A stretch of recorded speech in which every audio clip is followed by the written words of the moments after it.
This is the behind-the-scenes bulletin of the Serafina Speaks for Children Who Think show. I'm your host, Serafina Melina Durbin. Let's go right ahead to the bulletin, shall we? Oh, you freak, Serafina. Really? You might be right, but it's mild. I'll shower tomorrow, or maybe the next day. Do it now. Move. I can't take this stench any longer. Hey, it's Serafina, back with the behind-the-scenes bulletin. I'm a bit damp, but smelling fresher. Isn't it awkward how to break the news to someone they smell? Mama warms me up to the subject of washing with a When did you last have a bath? followed by, Do you fancy a shower? if I resist her nudges, she gets as direct as you heard her. When she tells me straight, I still have the option to ignore her, as I tell her, my body, my choice. But it's not that simple, is it? Other people live with us and are pong, so they're affected if we choose to not wash our bodies or our clothes. After a while, we stink, even if we think our smell is decent enough. I push things to the limit and have to be reminded quite a bit, but in the hierarchy of stinkers in our family, I don't believe I'm in first place. It would be rude to mention who that is. Which brings me to that awkward situation. You're friends with someone who smells. Maybe you sit next to someone at school who you just can't bear the smell of. The type of relationship will make a difference to how you deal with this problem. If you find yourself sat next to a stinky someone on the bus or a train, you can hopefully move seats. Even if you can't, it's a temporary journey. But say that someone you sit beside or in close quarters with, lots, has a smell you find disgusting. What are you meant to do? Assuming you still want to be friends, then it's best to give this careful thought. Some people who work with colleagues that reek might choose to make a complaint to management. This gives the problem to someone else. But for tweens and teens, what can we do? It's a normal part of growing up to smell. Our bodies are on a fast development track, and managing our smells are part of this. One week, we might not smell in certain ways. Then, bam, a gust of stink becomes our signature smell. It might settle, it might change. We don't know till it happens. I can't tell you more, because I'm in this myself. My advice about telling someone they smell is this.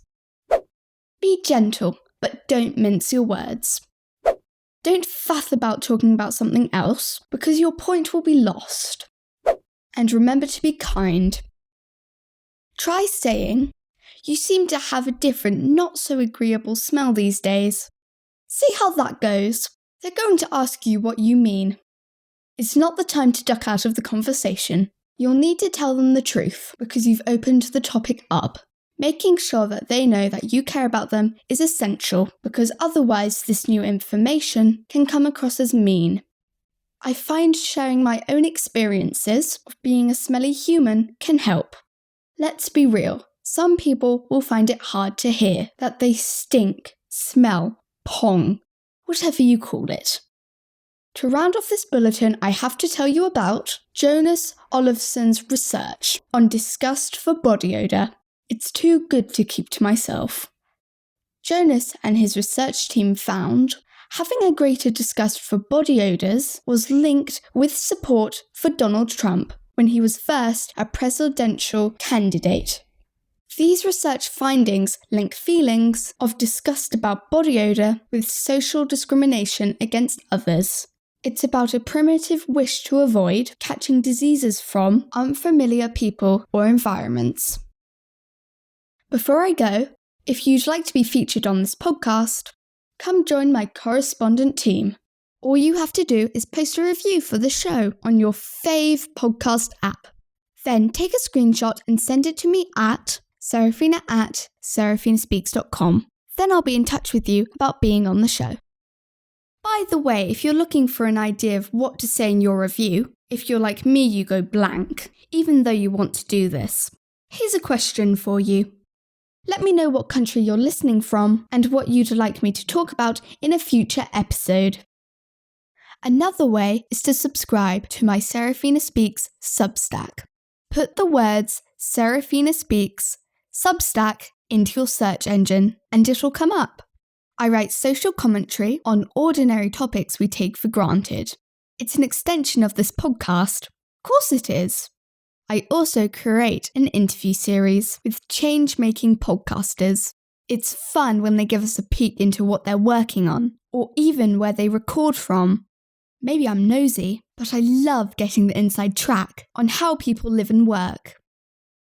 Next week's episode is called On Celebrity Special Treatment. If you've ever wondered about this preferential treatment, tune in. I hope you'll join me. Thanks for listening, everyone. Remember to tell your friends, family and teachers to listen into if you think they'll enjoy the show. Take care, everyone. Lots of love. I hope you enjoyed this bulletin, everybody.